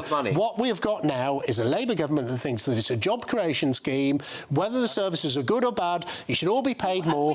It is putting the British people in the service of the public sector rather than the other way round. We have a Chancellor who's actually said strikes cost less than settling. And that's correct. What she's done... No, it is not correct. Because How is that not correct? Because the train drivers are going to go on strike again next year, having just been given a 14% pay rise. Tell that. They've said it already, tell that to 3 the days people after. that have been affected by the junior doctor strikes, which they had to do to get a basic salary. We should feel sorry for train drivers who work a 4-day week, no weekends, and they actually get 100 grand a year, plus if they work a bit of overtime. Seriously. Have you ever looked at what a train driver does? What do you know about a train driver's work life? Well, I know it's not a lot. I know it's not an awful lot for 100 grand a year. That these people... They make them go in a straight line on rails. You can see into the cabin. You can see what they're doing, Benjamin. It's a lever. Actually, I think, maybe the case on the London Underground, but it's not the case on most trains across the country. The most reliable service in London, the DLR, no train drivers, it's all electronic. Here you have... 2 millionaires laughing at people trying to get a basic salary to cover the cost. Both of you. This is what Labour does. This is exactly what Labour does. They try and slag people off. I'm not a millionaire. I don't know about him, but I'm certainly not a millionaire. How dare you say that to us and try and denigrate our argument by saying that we might live in these people. What people? You've got doctors who can't even afford to rent a flat on their own. They're extremely qualified. Junior doctors earn in the third year 60 grand plus. They are not on the bones of their backsides. I'll just get the smallest violin in history out of my pocket. They pour 60 grand a year. Workers, they laugh at you. No, we're not this is why workers didn't vote for your lot. Most train drivers earn more than I do, I can tell you that. We will see what happens. I think it's true. That is true. I just think there is something a little bit whiffy about the idea that if you've received money from unions consistently and repeatedly for a number of years, I think you're 6 weeks in, and you're giving them not just big pay offers, but there's no strings attached to them and all sorts, and then you're going to make it easier for them to strike, and you think, oh, come on, if there is something a little bit odd about that. However, a Labour Party spokesman has reassured us all that all donations are declared in accordance with Parliamentary and Electoral Commission rules. Oh, I thought they'd give us a slightly longer statement than that, but all right, well, there you go then, fair enough. Maybe they went on strike. It's all fine then. I'll bring you the very first of tomorrow's newspaper front pages. Plus, I'll show you what happens next here. Does Hayden Wild have something to give back? He looks behind. But next, remember when Labour's prisons minister said this? We're addicted to sentencing. We're addicted to punishment. So many of the people who are in prison, in my view, shouldn't be there. A lot should, but a lot shouldn't. Well, Labour have jailed so many rioters and mean tweeters that they've actually sparked a fresh prisons crisis. Ex-prisoner turned social campaigner Winston Davis is live and is next. Stay tuned.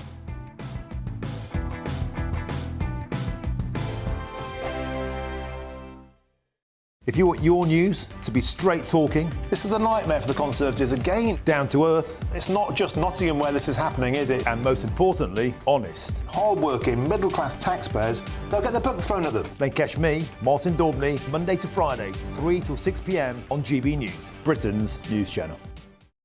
Join me, Camilla Tominey, for a frank and honest discussion with those in power that cuts through the spin and gets to the heart of the issues shaping our nation.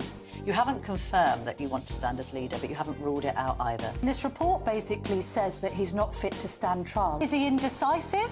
Incompetent? I deliver the dose of reality Westminster needs. That's the Camilla Tominey Show at 9:30 every Sunday on GB News, the People's Channel, Britain's news channel. Every Saturday, 10 till 12, we'll bring you all of the news that you need to know. We'll also remind you that there is so much to smile about. It's my favourite time of the week. I get to relax, enjoy some light-hearted stories, and let Ellie teach me about fashion too. That's Saturday Morning Live, every Saturday, 10 till 12. Only on GB News, Britain's news channel. Free Speech Nation, Sunday nights from 7 p.m. Have we reached a tipping point in the gender wars? So 6 years ago, comedy writer Graham Linehan, the man who created hit sitcoms such as Father Ted and Black Books, was cancelled for standing up for the rights of women. But have things actually got any better? Well, I'm delighted to say that Graham Linehan joins me now. Just in case anyone's watching who doesn't know what happened to you, what happened? Well, I just noticed women being bullied online and in you know, physical space as well, and I started objecting to it. I immediately started losing work. And this was just on Twitter or social media. Yeah, just making that point. Yeah, exactly. And then you know, I had what I thought was a bit of a kind of safety net in the Father Ted musical, which I saw as my pension. Yes. And finally, that was taken away too by my spineless colleagues, I'm afraid. I mean, that's incredible, isn't it? Because, you know, Father Ted, one of the most famous sitcoms of all time, the musical, a surefire hit. Yep. Still hasn't been produced. Yeah. Still being held hostage by Hat-Trick Productions, who are the people who have the rights, yeah? Yeah. It's because it's a combination of things. It's because they're terrified of activists. They have activists within the company, and they don't have enough interest in the women in their lives to investigate the issue. Are they just afraid that it might happen to them as well? I don't know. I think it's a combination of things. Yeah. I think it's a combination of fear. I genuinely don't think they have enough curiosity or empathy with women to actually look into the issue. They seem to think that women's rights, as people like Alistair Campbell often say, are a culture war issue. And, you know, we've seen it reach its apex, really, in that this week, and for 10 days, I think it is, we've seen men hitting women, punching women in the boxing ring. GB News, the People's Channel. Join me, Neil Oliver, every Sunday night at 6 p.m. on GB News. And if an hour is not nearly enough for you, go to gbnews.com for special extended episodes online every Friday at 9 p.m, where we can truly get into the nitty-gritty of what's going on. GB News, Britain's news channel.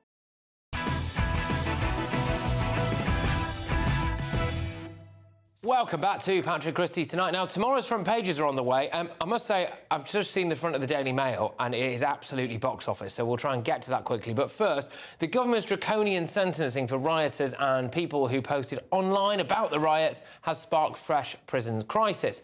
Operation Early Dawn, previously triggered for a week in March, has been enacted again, which means that police must release suspects on bail if there is no prison space available. Ministers insist that no one who poses a danger to the public will be released, but the Prisons and Probation Minister Lord Timpson said we inherited a justice system in crisis and exposed to shocks. As a result, we've been forced into making difficult but necessary decisions to keep it operating. Look, I'm joined now by ex-prisoner and social campaigner Winston Davies. Winston, great to have you back on the show. Great to see you again. So, look, is this a bit of a crisis of Labour's own making, do you think? I mean, I suppose they didn't have to try to lock everybody up for as long as they did over the course of the riots, or do you think maybe they did? Look, 100%. Labour have inherited this problem from the Conservatives. Rishi Sunak, when he was the Chancellor in 2020, he was told that there was going to be a prison crisis in 2022, 2023, if he didn't take action. They didn't take action. Labour have inherited it, and now we've just had the riots. What I did, I had a look back at the London riots, and we had 2011. The average sentence in 2011 was 17 months for someone involved in the riots. That compared to 3.7 months in a comparable crime from the year before. So it's over 4 times more harsh than what they were the year before. The sentences given out so far, 130 people have been sentenced so far, and they've got an average sentence of 2 years. Now, on the face of it, it looks like they've been more harshly dealt with. But then when you look at the average sentence increasing by 50% in that same time frame, they're actually quite comparable. So both of them are harsh, 100%. And it was for the government to send a message. Was it needed? Again, it stopped the riots. Well, yes, there's two ways to look at that, aren't there, really? One is that it stopped the riots. The other way to look at it was that maybe these people were, in some cases, idiots, and that the overall threat of the far right was maybe slightly overblown. You know, we may well never know the true answer to that because, crucially, the riots have stopped. But when it comes to keeping people in police stations as opposed to sending them to prison and things, maybe for a bit longer. I mean, are there any issues around that? Do you think this... Because the other side of it, they've said, is there's a one-in, one-out system going to happen in prisons now. And I think people are concerned that Labour might be more willing to let people who have had a violent past out so that they can make way for people who've maybe, you know, put something on Facebook. Yeah, look, they've said that the most violent people, anyone opposed to danger, won't be released. I mean, it's very, very difficult. I wouldn't want to be in any of their positions right now. You saw earlier, you put Timpson's interview up. I wouldn't want to be in their position, trying to manage that. You know, at the end of the day, you've got to show your sternness, but at the same time, we've only got a limited population of our prison space capacity, and we're busting at the seams at the moment. So, you know, that one in, one out, yeah, there is the risk. 100% there's a risk that we're putting the British public at danger. A chance of someone committing a serious crime. But then the other question is, what are the chances? The people that have gone out causing these riots, that have been inciting the riots, you know, they could have caused a murder. They could have caused a serious crime, and that had to be shown a deterrent. I was looking at some YouGov polls, and it was saying that 75% of people don't agree with people that committed the unrest at the riots. However, one thing I saw was, and it needs to be looked at, is 40% of people agreed with people protesting. And that's striking, Patrick, because it's like, you know, for whatever reason, why they're feeling like that, whether it's the media, whether these are genuine fears that are not being listened to or spoken about, we can't ignore it.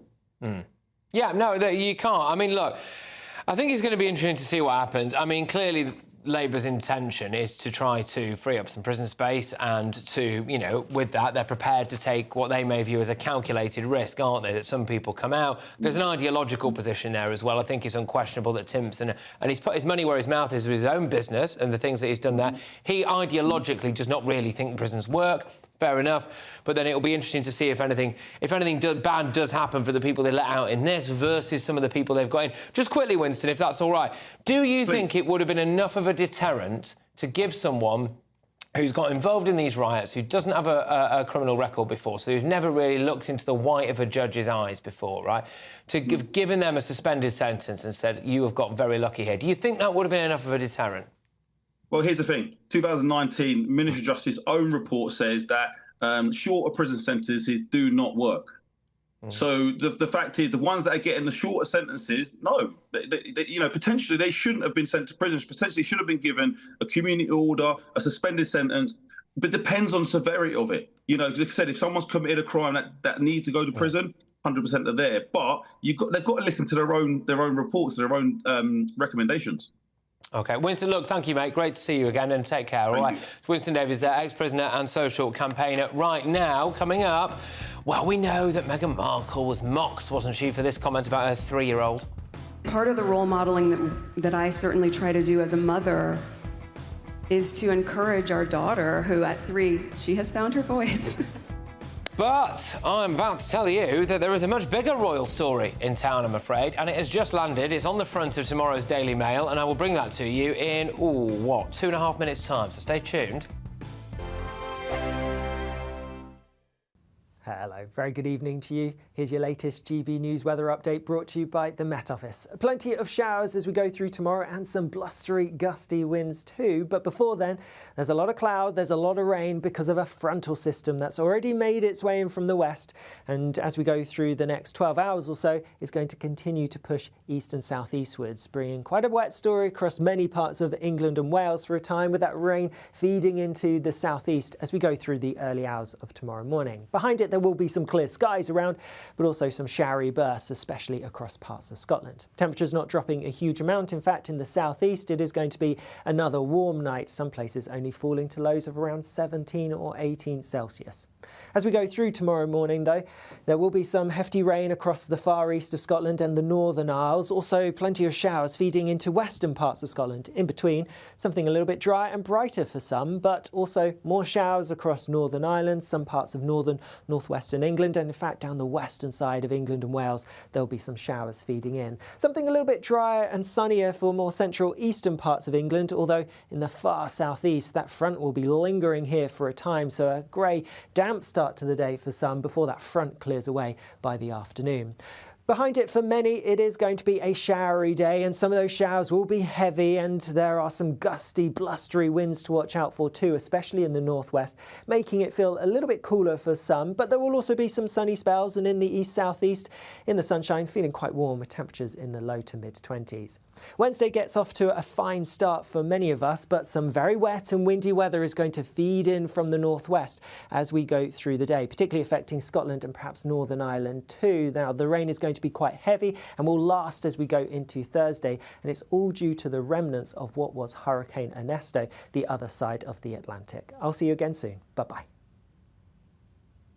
Weekdays on GB News. Wake up to breakfast every day from 6 a.m, followed by Britain's newsroom at 9:30. At noon, it's Good Afternoon Britain, followed by Martin Daubney from 3 p.m, only on GB News, the People's Channel, Britain's news channel.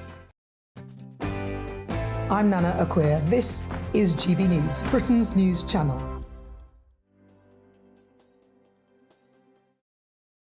Join me, Neil Oliver, every Sunday night at 6 p.m. on GB News. And if an hour is not nearly enough for you, go to gbnews.com for special extended episodes online every Friday at 9 p.m, where we can truly get into the nitty-gritty of what's going on. GB News, Britain's news channel. I'm Isabel Webster. Thanks for joining us on GB News, Britain's news channel.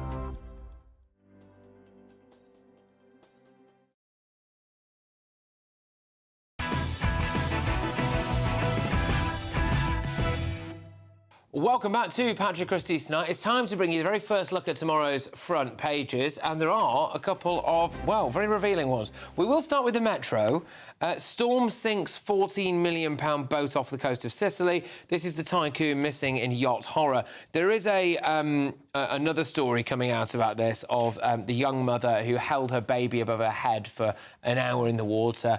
It's only a month old, I think, or something like that. And they managed to both be rescued. So there is that side of it as well. Let's go to the Eye. Crime suspects left on streets under one-in, one-out prison crowding plan. We've spoken about that just now, actually, about whether the public are going to be in danger because of that. Millionaires in yacht tragedy, says The Times. Hunt for Britain's Bill Gates, and Oxford-bound daughter off Sicily. A baby held aloft by mother survives. Let's go to The Guardian. Again, British tech boss among missing after super yacht sinks off Sicily. And, yeah, unfortunately, they've gone for, actually, I must say, a very graphic picture on the front here. The aftermath of a tragedy. Rescue workers bring a body ashore as the search continues for the missing people on that super yacht. I'm going to whiz us to the Telegraph now. Again, tech tycoon feared dead in family super yacht tragedy. There is an interesting other dynamic to this story, isn't there, which is that the guy's former business partner, I think it is, also died last week in a car after being hit by a car. I mean, it's an astonishing coincidence, a very morbid coincidence, but it is an astonishing coincidence nonetheless. Now, this one, the Daily Mail, all right? This is a Royal World exclusive from the Daily Mail. The Queen said that Trump was, quote, very rude, but get this, astonishing claim revealed in new book, which also reports that the late monarch believed that the president must have an arrangement with his wife, Melania. Queen Elizabeth found Donald Trump, quotes, very rude, a sensational new biography is claiming. The sovereign, who hosted the ex-US president twice during her reign, is said to have particularly disliked the way he looked over her shoulder, as if in search of others more interesting. She also mused over his relationship with Melania and said she believed he must have some sort of arrangement. The astonishing claim is being made by Craig Brown in his new book, A Voyage Around the Queen, which was a bit weird, which is being serialised in the Daily Mail. He reports the conversation occurred at a lunch weeks after one of Mr Trump's visits. He says, over the course of her reign, Her Majesty entertained many controversial foreign leaders, including Bashar al-Assad and Robert Mugabe, Idi Amin, Donald Trump and Emperor Hirohito and Vladimir Putin. There we go. Right, well, Carol, what do you make of that, then? The late Queen thought Trump was rude and had some kind of weird arrangement with Melania. I think our late Queen was a very astute woman, and I think the very fact that he would look over her shoulder in search of someone more interesting is beyond bizarre to me, because she's the most interesting person, and was the most interesting person in any room. And he is such a royalist. He loves the royal family. The fact he'd be looking beyond the Queen is just bizarre. But the fact that he had an arrangement with Melania, well, she would have seen the interaction between them, which would have been none. So it's not a hard interesting, thing isn't to it? guess. The only thing I will say about this is, like, is it true, right? I mean, I don't really know much about Craig Brown's history. When we've seen Trump, I mean, I think Trump kind of quite unashamedly... He's royalist. Loved the Queen, right? Well, yeah. Think it's a bit odd that maybe the Queen would have come out and said this stuff. And also, it wasn't really like our Queen to say things like this, I don't think, was it? So I think the late Majesty Queen Elizabeth II would be absolutely mortified by this. She was, famously the most discreet woman in the world. I don't know where these claims have emerged from, but I don't think that if she was still alive, obviously still much missed, she would be pleased about this at all. And I think it's actually a bit of a pity that obviously the most interesting thing that's said in this book, because it's being serialised in the paper, first day, get the really good stuff out there to try and persuade people to buy the newspaper and probably the book as well. I just think that it's a great shame that it's come out. Yeah, what do you recommend? I mean, Craig Brown is very highly regarded, and so, I've no doubt that this is well-sourced and tested from somebody that, would be able to work out whether something's likely to have happened. I mean, look, if she was saying that he was rude, that he was distracted, that their relationship looked implausible with Melania, she would be making observations that many other Britons have made. So it is certainly plausible. I think, I can believe he was looking over his shoulder, because if there was a mirror anywhere nearby, I think Donald Trump always thought he was the most interesting person in a room. But Patrick's right. She wouldn't necessarily have repeated that to people. Yeah, it depends who she was talking to. Well, it depends on whoever it was, and if it was true they've repeated this, well, shame on them. But it is. She wouldn't have done that. I wouldn't. I don't quite believe. Well, more shame on the person, whoever she did. Exactly. Maybe she thought she was with friends. Maybe she did repeat these things. But more shame on the person who, after her death, has decided to spill their guts to someone who's writing a book. I think it's a great pity. She's more likely to say to people's faces that she is behind their backs. I mean, I think she didn't. I think she once said that thing about Vladimir Putin, where didn't David Blunkett's guide dog bark at him or something, and she said dogs are very perceptive or something like that. Yes, but which was quite a subtle way. I can believe it's that. It's not the same as saying, he was looking in search of someone more interesting. There's a slight difference. But then, being the Queen and having been the Queen for a very long time by this stage, she probably would be taken aback by someone that is distracted, that's not interested in her, that's not listening. That would be a pretty noteworthy reaction that she's not used to. Yeah, possibly. I mean, I shudder to think what she used to say about Macron, but, But he is a massive royalist. He gave the most beautiful commendation after her death. Yeah, he did. You look back at this footage, though, Sir Jay, don't you, and just really remember how absolutely tragic it is that she's no longer here. I mean, that was, Britain just is not the same. It's not the same, you're right. And as good as Charles is, and I think, he's making a good fist of it, I think he's good. He's not like her. She brought the world to her. So what made the difference was she was the most recognised person in the world. She's recognised all over the globe. But it was the length of her service to our country and the fact that she had met, every world leader repeatedly. She'd seen, I can't remember how many, but probably over a dozen or so prime ministers. She just had that very, very long view. And she was a constant through all of our lives. And that is why she is so deeply missed. As much as we love King Charles, she is still deeply missed by her subjects. I think she was the last monarch that was able to truly believe she'd sort of been chosen by God. I think the younger ones, you can see it. They don't quite believe themselves, and that passes on. You struggle to believe William thinks that he was chosen by God. And I also think that because of the era she was from, she was able to escape the sort of media transaction that Charles and William have to do. And so we truly have no idea what she thought, whereas Charles and William and Harry, you know, none of that is possible. But the great thing about it was she transcended eras. That was what was incredible, you know, old and young adored her, and they respected her. And I think they respected her because of her dedication to duty. I don't know, it was because, you know, she believed she was chosen by God. I think just everywhere she walked into, people were mesmerised by her in a way they will never be mesmerised by Charles. Not even Wills and Kate, actually.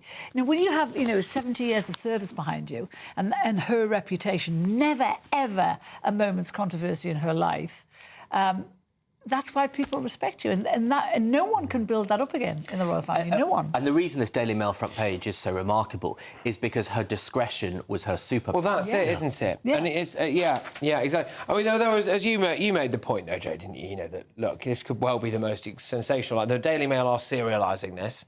You know, so this is... They have obviously paid for the serialised version of this. They are... It will be well within their nature to want to...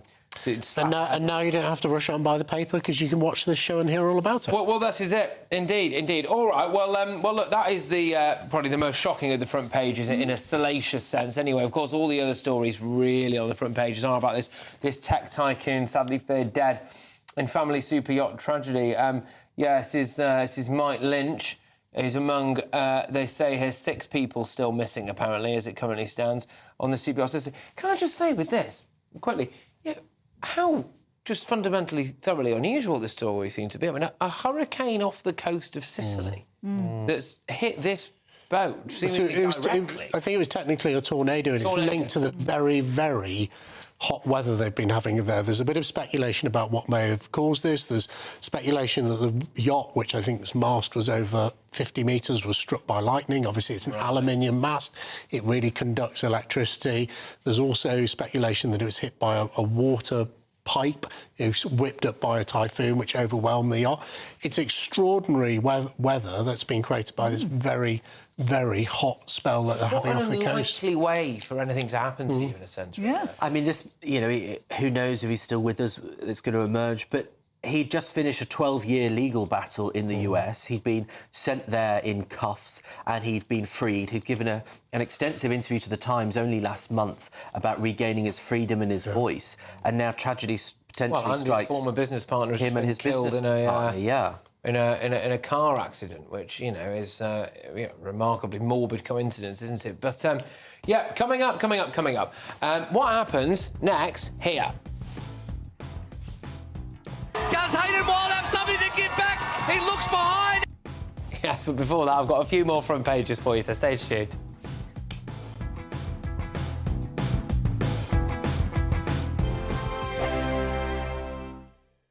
Sunday with Michael Portillo from 11, only on GB News. The Northern Opera Group performs rare and wonderful operas in imaginative ways, enabling audiences and artists to discover new works and composers from across opera's history. The group produces the annual Leeds Opera Festival, which combines new productions of rare operas with a wide range of talks, panel discussions, workshops and other events. 2024 marks the festival's 8th season, and it's set to offer the world a premiere of Northern Opera Group's latest commission, Sherlock Holmes and the Sign of Four, an interpretation of the Sir Arthur Conan Doyle 19th century mystery novel. It's the first ever opera adaptation of the enigmatic detective. The artistic director of the Northern Opera Group, David Ward, joins me now to tell us more.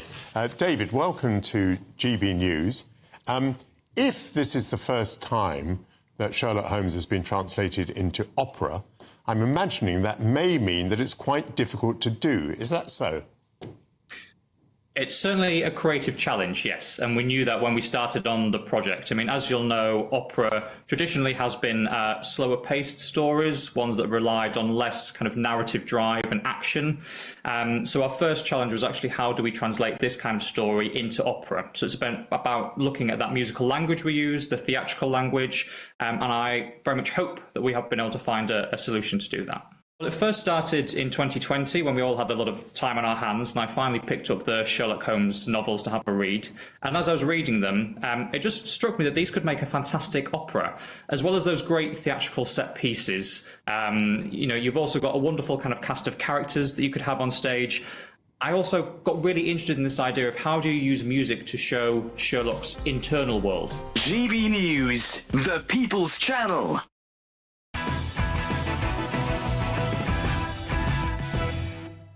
Welcome back to Patrick Christys. Tonight it's time to reveal some more front pages for you. So, here we go. We start with the Daily Mirror. Hero mum saves baby in sea howl. So this is the British mum who saved her baby's life as this super yacht sank in a tornado tragedy. Apparently, she's called Charlotte Golunsky. She's 36. She actually lost sight of the baby, so it got washed out of her arms. She's then managed to re-grab this baby and hold it above her head for an hour or so. I mean, just absolutely astonishing story. Well done for her. But, look, let's be honest, unfortunately, it is looking like increasingly bleak news for Mike Lynch, and his daughter, and I think the 4 others who are missing in this tragedy. Let's just go to the Daily Express. Tycoon and daughter missing in yacht tragedy again. Yeah, Mike Lynch and his daughter sadly missing amongst others. They've also got Priti Patel there, labourer robbing pensioners she's gone for. And I'm going to just go back to the Daily Telegraph because there's a couple of decent other little stories here on the bottom of it. Keir Starmer backs working from home to boost productivity. And the Welsh are warned over racist buildings. So Welsh librarians should avoid holding meetings in, quotes, racist buildings, apparently. Decolonisation experts have advised. Libraries across Wales have been given the task of becoming anti-racist, in line with the devolved Labour government's pledge to eradicate systemic racism by 2030. Is this tosh, Carol? It's total tosh, total stupidity. I mean, if you look at any city in this country, it would have been built on slavery. Slavery happened, it was disgusting, we know that now. But at the time it was happening not just here, but all over the world. It was a fact of life. And if you go around every city and root out the buildings that were built on money from slavery, well, you wouldn't be able to go anywhere. You'd have to... We could visit the Colosseum in Rome. Oh, exactly. Well, yes, actually. Yes. Well, there's, loads of places. Yeah. Really. This mindset is stupid. This achieves nothing. They think they're fueling the fight against racism. No, they're not. They're fueling the fight against division and stupidity. All right. We've also apparently now going to have Starmer Benjamin telling everyone to work from home in a way. Yeah. Sir Keir Starmer is back more working from home after Number 10 warned a culture of presenteeism is bad for productivity. Would you agree with it? I mean, one of the big problems that we have in this country is that people are pretty miserable. They haven't been paid properly and their work lives aren't as satisfying as they often found them 10 or 20 years ago. So sit on the sofa all day. I think a really good attitude for... Well, I wish they would. They might watch you. Well, that's what most of them do, sit on the sofa and watch telly. This morning was the most watched programme, funny enough. But, people working from home. I think this is a good thing because people need to get their quality of life back. I think we've become an unhappy country. And we know that lots of experiments with 4-day working weeks have found productivity higher than 5 days. This is also tosh because lots of councils have done report and they tried to say that it worked and it turned out they didn't. Why should people be paid for working 5 days a week? Exactly. If they only work 4? And the only thing I would say is, having worked in law firms and other businesses, I actually think it's particularly younger people who are entering the workforce who really suffer from this working from home culture because they miss the opportunity to create social networks with people who are more senior in the business. They lose the opportunity to learn via osmosis, listening to other people and their interactions in the office. And actually, lots of them don't have a nice, expensive garden office that they can put in. They're in a one-bedroom flat. They've got nowhere to study. So actually, we need to understand that going to work and people's mental health, a lot of it is about the social interaction that you can get in the office environment. And if you rob that away from workforces by shutting the office, it doesn't help people. Whether they're productive or not is a different question. It's actually just bad for Britain and bad for Britain's workforce. I do actually agree with all of what... Well, there we go. It's the first time for everything. But what I would point out is that a lot of young people live quite, if they work in a big city, they probably live quite a long way away. So it's, you know, it can be 2 hours commuting there and back each day. So that's a lot of time. So you can understand they don't love that. But also you've got people who have young kids, maybe care for relatives, elderly people in their lives. For them, flexible working, to be able to be at home, can have a massive impact on their quality of life. And I don't think we gain anything from dragging them away from their kids. Now, just to return quickly, if you don't mind, to a story I covered with a guest a bit earlier on, which is about whether or not it's right that Yvette Cooper has said that misogyny should be treated as a form of extremism. OK, do we think that that's a good thing, Sir Jake? What do you reckon?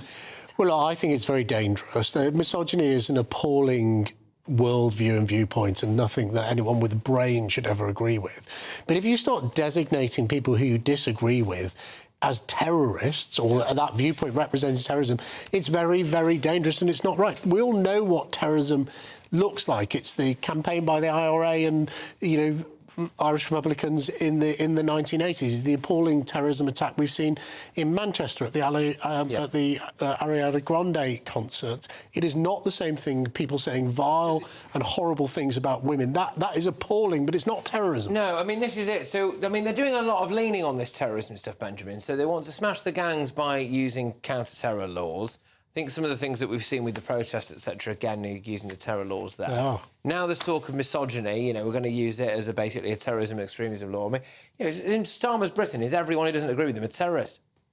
Well, I think being strict on law and order is something that most people would be glad of.